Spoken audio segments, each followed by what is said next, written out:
नमस्कार, स्वागत है आप सभी का। मेरा नाम है प्रेमपाल सिंह और आप जुड़ चुके हैं हमारे साथ यूट्यूब प्लेटफॉर्म पर। देखिए, नई एनसीईआरटी जो है आपकी 6th 7th 8th की, अब तो 9th की भी आ गई है ना। तो हम एक एक क्लास वाइज हम डिस्कस करेंगे सोशल साइंस की एनसीईआरटी। फिलहाल जैसे बहुत से एग्जाम है, पर पर्टिकुलरली अगर टीचिंग एग्जाम की हम बात करें तो सी टेट हो गया, यूपी टेट हो गया, टीजीटी सोशल साइंस हो गया। तो इनमें ये सारे एनसीईआरटी बेस्ड कंटेंट और इनका सिलेबस होता है। तो पुरानी एनसीईआरटी हम पढ़ा चुके हैं, सारी क्लास में भी पढ़ाई है, यूट्यूब पर भी पढ़ाई है। अब जो नई एनसीईआरटी आई है तो उसमें हम 8th क्लास से शुरू करेंगे, 8th 7th और 6th, ठीक है, क्योंकि बहुत से कॉन्सेप्ट हैं जो साथ साथ कवर होते जाएंगे। अब 8th क्लास में जो आपका इकोनॉमिक्स का चैप्टर ऐड किया गया है, आज उसके बारे में हम बात करेंगे। क्योंकि पुरानी एनसीईआरटी जो पुराना एडिशन था उसमें 8th क्लास में इकोनॉमिक्स नहीं था, 9th से इकोनॉमिक्स स्टार्ट था। लेकिन यहाँ क्या है, 6th क्लास में भी थोड़ा सा, 7th क्लास में भी, 8th क्लास में भी इकोनॉमिक्स आपको देखने को मिलेगा। ठीक, तो आज जो हम बात कर रहे हैं वो टॉपिक है आपका फैक्टर्स ऑफ प्रोडक्शन। क्या है टॉपिक? फैक्टर्स ऑफ प्रोडक्शन, उत्पादन के कारक। ठीक है, चैप्टर नंबर 7 है ये, 8th क्लास की एनसीईआरटी है। अब देखो, सबसे पहले एक स्टेटमेंट दिया हुआ है। क्या? तो हमारे चीफ इकोनॉमिक एडवाइजर रहे हैं, चीफ इकोनॉमिक एडवाइजर, चेयरमैन भी रहे हैं इकोनॉमिक एडवाइजर काउंसिल के, प्राइम मिनिस्टर के लिए, विवेक देबरॉय, विवेक देबरॉय। तो उन्होंने एक स्टेटमेंट दिया है। क्या है वो statement? For a country like India the largest contribution to growth and productivity will probably come about from more efficiently using land, labor, capital, thus they must be used more efficiently। कुल मिलाकर इन्होंने ये कहा है कि देखो, India जैसा जो देश है तो इसमें आप ग्रोथ में और प्रोडक्टिविटी में तभी ज्यादा से ज्यादा कंट्रीब्यूट कर सकते हो अगर हमारे यहाँ जो उपलब्ध लैंड है, लेबर है, कैपिटल यानी कि पूंजी है, हम इनको बेहतर से बेहतर तरीके से इस्तेमाल कर पाए। हम लैंड को भी बर्बाद न होने दें, हम कैपिटल को भी बर्बाद न होने दें, हम लेबर को भी बर्बाद न होने दें, और एक एफिशिएंट वे में इनका यूटिलाइजेशन करें तो हमें प्रोडक्टिविटी दिखेगी, हमें एक अच्छी ग्रोथ और अच्छी प्रोडक्टिविटी दिखेगी। ठीक है, ये विवेक देबरॉय का स्टेटमेंट है जो 17 से 24 में रहेगा। अब देखिए, ये कुछ फैक्टर्स ऑफ प्रोडक्शन की इमेजेस हैं आपके सामने। अब इसमें हम ये देखने वाले हैं, जैसे आपके चैप्टर में दिया है,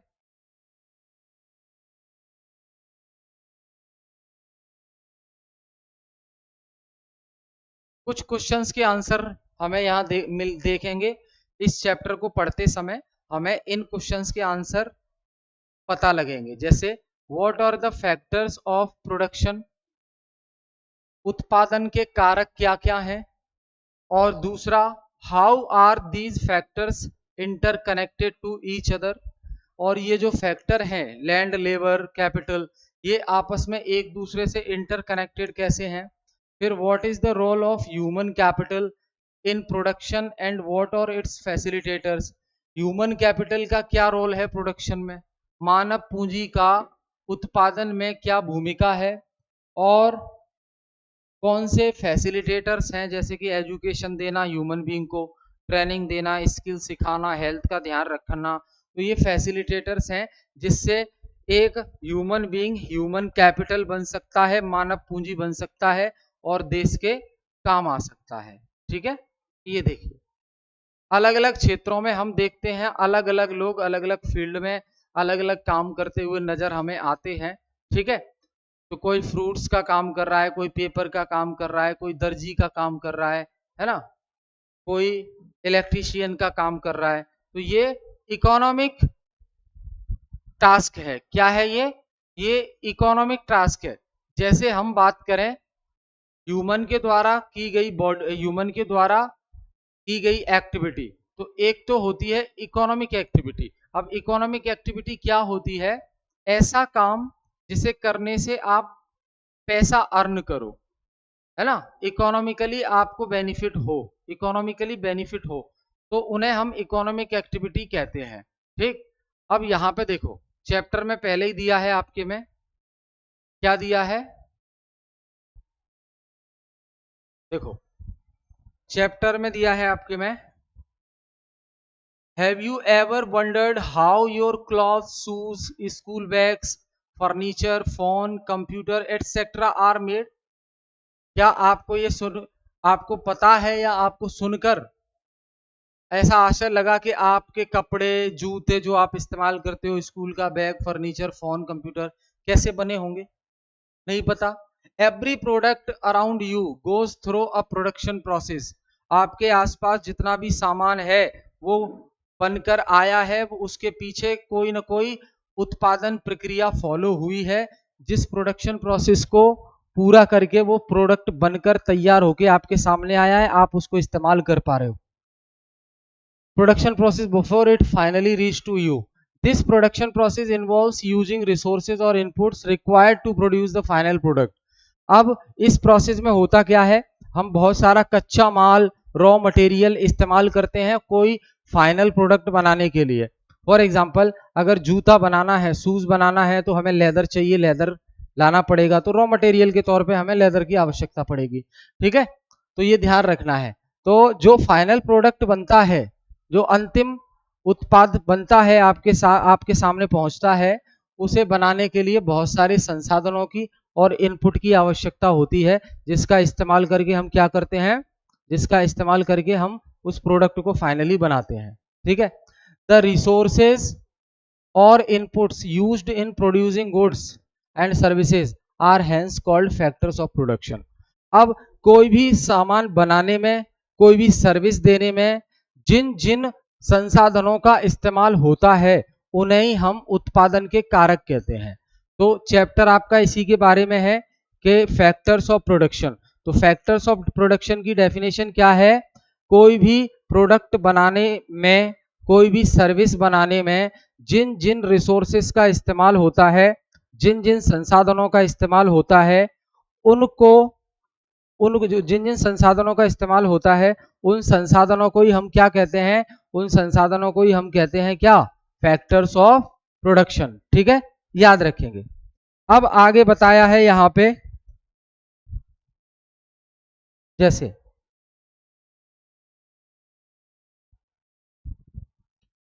मीट रत्ना, रत्ना के बारे में बताया है, meet Ratna, who runs a small restaurant named Pause Point. अब रत्ना है एक, जो एक स्मॉल क्या वो रेस्टोरेंट है, वो चलाती है, जिसका नाम क्या है?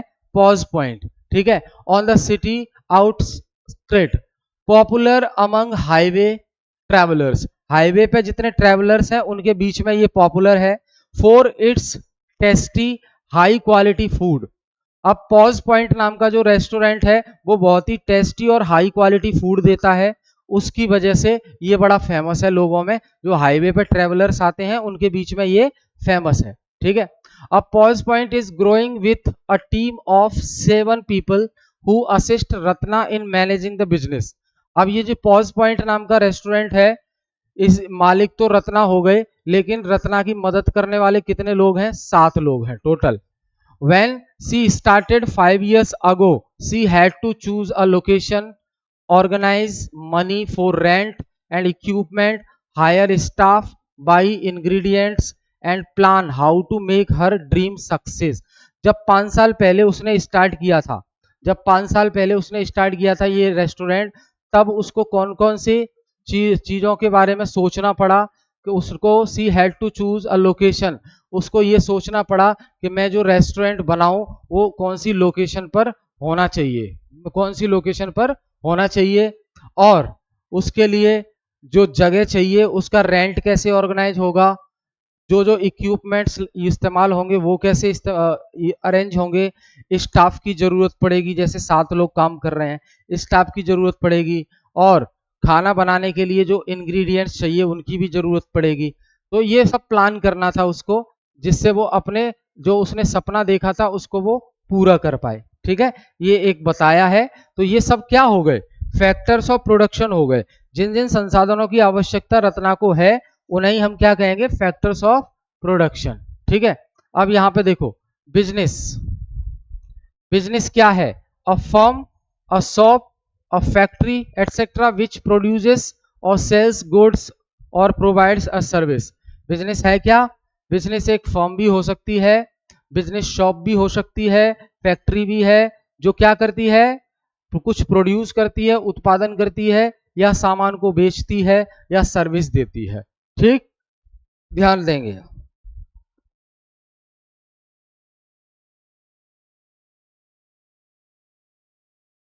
Businesses combine various inputs or factors of production to create goods and services। Business क्या है, अब इसमें combine various inputs and factors, जितने भी इनपुट लग रहे हैं सामान बनाने में, फैक्टर्स लग रहे हैं सामान बनाने में, और production to create goods and services which also generate opportunities for people to engage in economic activities.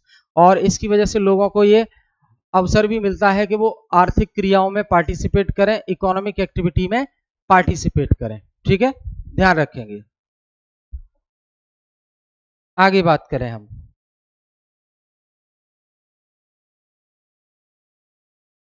अब ये कुछ दिया है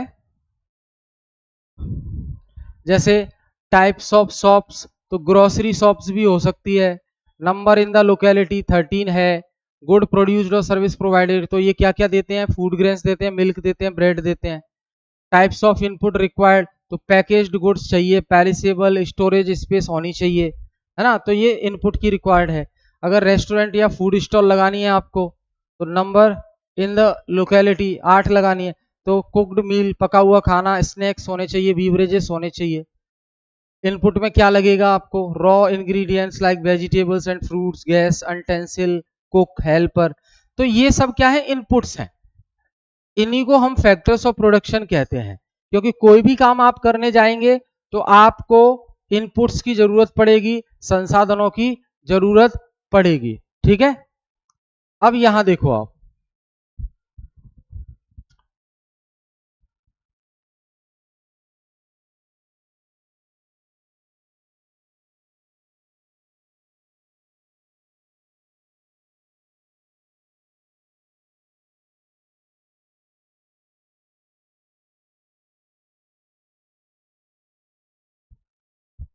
ये देखो, अब इकोनॉमिक्स में क्या होता है, अर्थशास्त्र में क्या होता है, the inputs used in a production process, जो उत्पादन प्रक्रिया आप फॉलो कर रहे हो वेरियस इनपुट्स का इस्तेमाल करके फाइनल प्रोडक्ट बनाने में, तो the inputs used in production process और the factors of production are classified into 4 types. यानी कि कोई भी सामान बनाने में जो इनपुट्स दे रहे हो आप, वो या उसी को कहें फैक्टर ऑफ प्रोडक्शन, तो ये 4 टाइप से क्लासिफाई किया गया है। इसका वर्गीकरण 4 प्रकार से किया गया। जैसे एक तो लैंड हो गया, उत्पादन के कारक में लैंड आएगा, लेबर आएगी, कैपिटल यानी कि पैसा, और एंटरप्रेन्योरशिप यानी कि काम करने वाला जो स्टार्ट कर रहा है। तो भाई इसके बिना काम नहीं चल सकता। आपको जमीन भी चाहिए जहां आप अपना काम चलाओगे, लेबर भी चाहिए काम करवाने के लिए, कैपिटल पूंजी चाहिए, बिना पैसे के कुछ नहीं होगा, एंटरप्रेन्योरशिप आइडिया भी होना चाहिए, प्लान भी होना चाहिए, है ना, उसको मैनेज करने वाला मेन व्यक्ति भी होना चाहिए। तो technology is a facilitator and a crucial factor that enables businesses to produce more goods with the same or fewer inputs. अब जब से टेक्नोलॉजी आई है ना, तो टेक्नोलॉजी की वजह से क्या हो गया है, जितना सामान हम पहले प्रोड्यूस करते थे, अब उतना ही सामान कम समय में और कम खर्चे में हम प्रोड्यूस कर सकते हैं टेक्नोलॉजी की मदद से। ठीक है, let's learn more about these inputs in the sections ahead. अब ये जो इनपुट यानी कि जो खर्चा हम कर रहे हैं अलग अलग चीजों में कोई सामान बनाने में, अब उनके बारे में हम बात करते हैं इन डिटेल। तो जैसे पहला है आपका लैंड। लैंड ये एक नेचुरल रिसोर्स है। लैंड क्या है भाई, लैंड एक नेचुरल रिसोर्स है और the word land in economics encompasses not only geographical land but also natural resource. अब ज्योग्राफी में तो लैंड को आप जानते ही हैं लैंड माना गया है, लेकिन इकोनॉमिक्स में ये एक नेचुरल रिसोर्स है like soil, forest, water, air, sunlight, minerals, oil and natural gas. अब recollect the chapter on the natural resource and their use where we discussed different types of resources that nature gifts to us। अब एक chapter है resource वाला इसी के second part में, उसमें हम इसको डिटेल में डिस्कस करेंगे कौन कौन से रिसोर्सेज हैं जो नेचर ने हमें दिए हैं, है ना। तो यहां ध्यान रखेंगे आप। तो ये तो लैंड हो गया, लैंड नेचुरल है, इकोनॉमिक्स में इसे रिसोर्स माना गया है, जियोग्राफी में एक लैंड पार्ट माना गया है लिथोस्फीयर के अंडर में। अब यहां देखो आप, दूसरी है लेबर। दूसरा क्या है? लेबर। तो भैया लेबर यानी कि ह्यूमन रिसोर्स। अब लेबर क्या है? ह्यूमन रिसोर्स है, क्योंकि बिना ह्यूमन बीइंग के काम कौन करेगा फिर, ठीक है। तो labour is essential in production. अगर कोई भी उत्पादन का काम आप करने जा रहे हो तो उसमें श्रम की आवश्यकता पड़ेगी, लेबर की आवश्यकता पड़ेगी। तो labour is essential in production involving physical and mental effort. Carpenter हो गया, farmers, construction worker, teachers and doctors use varying levels of physical strength, ठीक है। Knowledge and skills. अब इनके पास अलग अलग नॉलेज है, अलग अलग स्किल्स है, फिजिकल स्ट्रेंथ है। Everyone contribute differently through their work. अब इनमें से जितने के बारे में हमने बात की, चाहे वो कारपेंटर हो, किसान हो, कंस्ट्रक्शन वर्कर हो, टीचर्स हो, डॉक्टर्स हो, कोई भी हो, ये अपने अपने अकॉर्डिंग अलग अलग प्रकार से अलग अलग लेवल पे कंट्रीब्यूट करते हैं, ठीक है, अपने काम के द्वारा। And helping create goods and services for societies need. और सोसाइटी की जरूरत को पूरा करने के लिए जो सामान है, सेवाएं हैं, उसको प्रोवाइड कराने का काम करते हैं, उसको प्रोड्यूस करने का काम करते हैं, बनाने का काम करते हैं, जिससे सोसाइटी में उस सामान की जरूरत है वो पूरी की जा सके। समझ गए? अब फिर इसमें बताया गया है पीपल एज अ रिसोर्स। अब ये पुरानी एनसीईआरटी में 9th क्लास में चैप्टर था ये पीपल एज अ रिसोर्स, अभी 8th में डाल दिया है, ठीक है। तो पीपल एज अ रिसोर्स यानी कि मानव जो है संसाधन के रूप में है। तो human beings play a key role in economic activities and production process. अब जो ह्यूमन बींग है उसका एक महत्वपूर्ण भूमिका है किसमें? आर्थिक क्रियाओं में और उत्पादन की प्रक्रिया में। As they apply their knowledge, ये अपनी नॉलेज को अप्लाई करेंगे, स्किल्स को अप्लाई करेंगे, डिसीजन मेकिंग एबिलिटी है इनके अंदर, निर्णय लेने की क्षमता है, to create goods and services. तो कोई भी सामान बनाने के लिए, कोई भी सेवाएं प्रदान करने के लिए ह्यूमन बीइंग के पास एबिलिटी है और फिजिकल स्ट्रेंथ भी है, स्किल्स भी है, मैं लॉजिकली सोच सकता है जिससे सामान और सर्विस बन पाए। For example police officer maintains law and order. एक पुलिस ऑफिसर है जो लॉ एंड ऑर्डर को मेंटेन करता है। और एक साइंटिस्ट है जो इन्वेंट्स न्यू टेक्नोलॉजीज, एक वैज्ञानिक है जो नई खोज करता है। A chef developer new recipe, जो सेफ है वो नई रेसिपी बनाता है। They all requires a special set of knowledge. हर एक को अपने अपने फील्ड में अलग अलग प्रकार की विशेष नॉलेज होती है, तभी वो ये कर पाते हैं। तो they all required a special set of knowledge and skills to perform well. अगर ये अच्छा काम करना है इन्हें तो इनको पहले नॉलेज लेनी पड़ेगी और नॉलेज होती है इनको। They all must be dedicated to their work.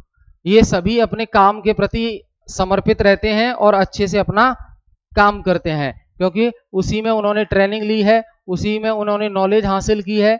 अब डॉक्टर है भैया, डॉक्टर का काम करेगा। अब जैसे टी प्लांटेशन, जो टी प्लांटेशन है उसमें वर्कर काम कर रहे हैं तो उन्हें पता है, उन्हें काम अच्छे से आता है। केमिकल इंजीनियर है तो वो केमिकल फॉर्मूलाज डेवलप कर रहा है तो उसे पता है ये सब, ठीक है। अब ये फर्नीचर वाला है, कारपेंटर और सॉफ्टवेयर डेवलपर, तो सबके अपने अपने काम हैं, सब लोग अपने अपने काम में एक्सपर्ट हैं। यही है ह्यूमन रिसोर्स, ठीक। The word labour refers to the physical and mental effort used in production. उत्पादन में जो फिजिकल और मेंटल एफर्ट्स लगाए जाते हैं उसे लेबर कहते हैं। However human capital refers to the specialised skill. Human capital हम उसको कहते हैं जिसके पास एक विशेष कौशल हो, स्पेशलाइज्ड स्किल्स हो, नॉलेज हो, एबिलिटीज हो, एक्सपर्ट हो वो किसी काम में, ठीक है। दस human capital is not just the basic efforts of labour but also the quality and efficiency of that labour. अच्छी क्वालिटी का होना जरूरी है ना, सिर्फ नॉलेज का होना जरूरी नहीं है, काम का होना जरूरी नहीं है, एक अच्छी क्वालिटी का होना जरूरी है। इसके लिए हम क्या करते हैं, उनको स्किल्स दी जाती हैं, जैसे facilitators of human capital. Human capital बनाने में कौन कौन सी चीजें भूमिका निभाती हैं, जैसे एजुकेशन एंड ट्रेनिंग। अगर एक सिंपल व्यक्ति को अच्छी एजुकेशन दी गई है, अच्छी ट्रेनिंग दी गई है किसी काम की, तो वो ह्यूमन रिसोर्स बनेगा, ह्यूमन कैपिटल बनेगा। Education helps individual gain knowledge starting with basic literacy and extending to expertise in specific field. Education ही एक अकेला तरीका है जिसकी वजह से कोई व्यक्ति अपने फील्ड में एक्सपर्ट बन सकता है और उसे चीजें सीखने को मिलती हैं, ठीक है, याद रखेंगे इसको। ये देखो, ट्रेनिंग्स दी जाती है लोगों को, सिखाया जाता है लोगों को, तभी वो काम कर पाते हैं।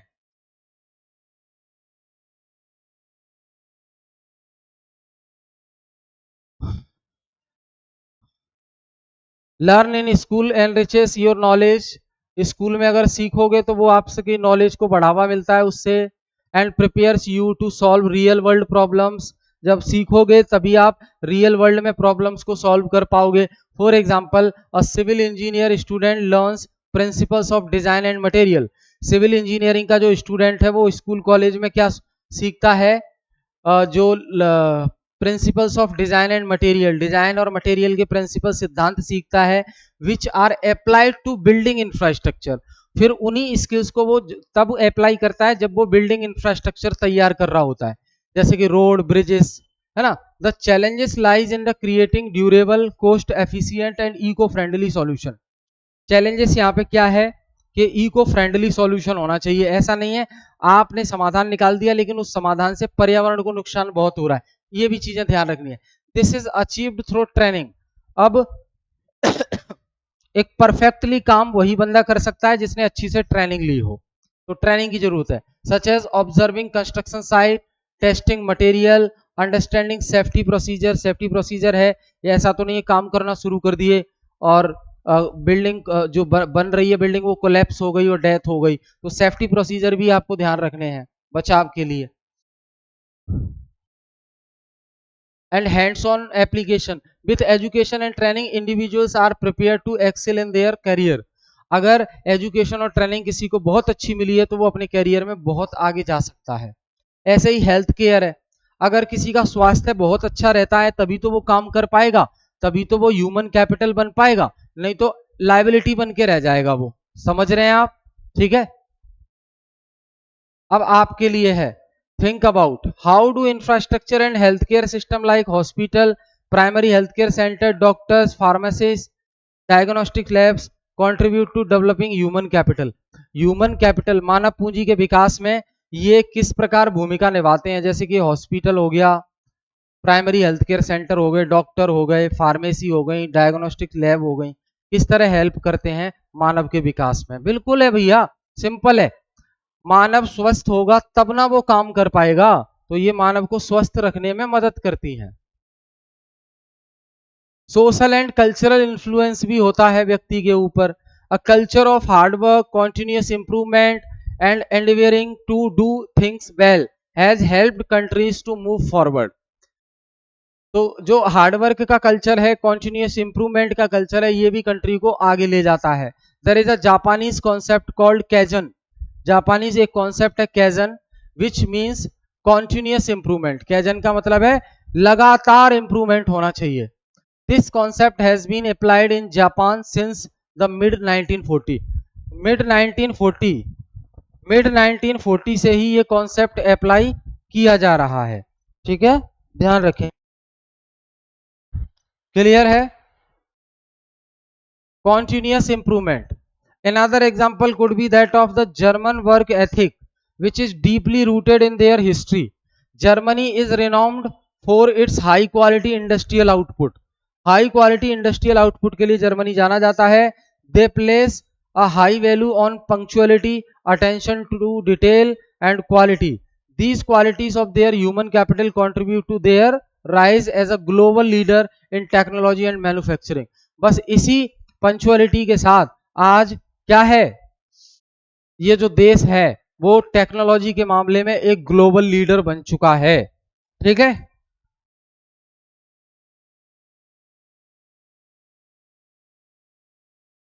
अब ह्यूमन कैपिटल को लेकर चैलेंजेस क्या है? तो चैलेंजेस तो भाई यही है कि वो our nation has come a long way in various aspect of human capital since independence. Literacy is an important characteristics of the population, साक्षरता होनी चाहिए, and helps enhance the skills and productivity of human capital. The adult literacy rate in India is 85% of for male and 70% for female. 2023 का data है। As per the world bank estimate, despite progress in many areas, India faces challenges in developing human capital. India को चुनौती का सामना करना पड़ रहा है मानव पूंजी का विकास करने में, एक अच्छा ह्यूमन रिसोर्स डेवलप करने में। ठीक है, ये ध्यान रखेंगे आप।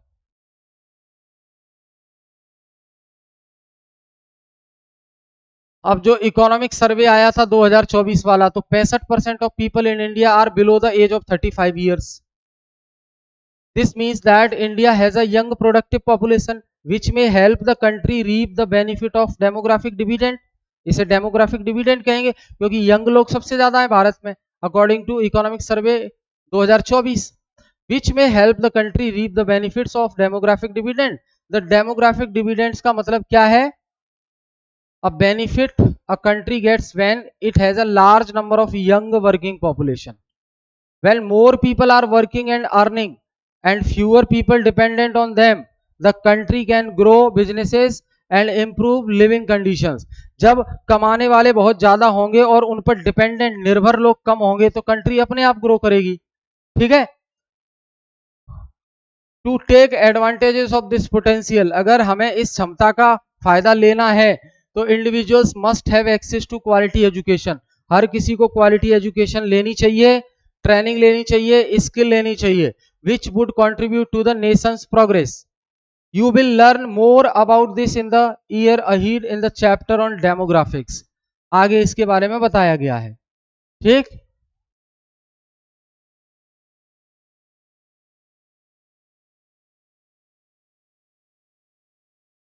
अब आपके लिए देखो, think about it. Are some jobs more important than others? What would happen if nobody cleaned the streets, collected the trash, farmers stopped cultivating the crops, doctors were not available to treat patients and so on? Are some jobs more important than others? देखो भाई, अगर सब लोग अपना अपना काम करना बंद कर दें तो फिर तो बहुत दिक्कत हो जाएगी, सबके अपने अपने अलग अलग काम है। ठीक है, तो इस पे सोचना है हमें। ठीक है, तो ये हमने डिस्कस किया, हम फिर मिलेंगे नेक्स्ट क्लास में, इसके आगे कंटिन्यू करेंगे हम। तब तक के लिए जुड़े रहने के लिए बहुत बहुत धन्यवाद। हम पूरी एनसीईआरटी कंप्लीट करेंगे यहाँ पे। अभी ये इंग्लिश वाला कंटेंट है आपके सामने, अगली क्लास से बाइलिंगुअल रहेगा, हिंदी और इंग्लिश कंटेंट दोनों रहेगा। तो जुड़े रहिए हमारे साथ और क्लास को शेयर करने की कोशिश कीजिए जिससे और भी स्टूडेंट्स कनेक्ट हो पाए। ठीक है, बहुत बहुत धन्यवाद।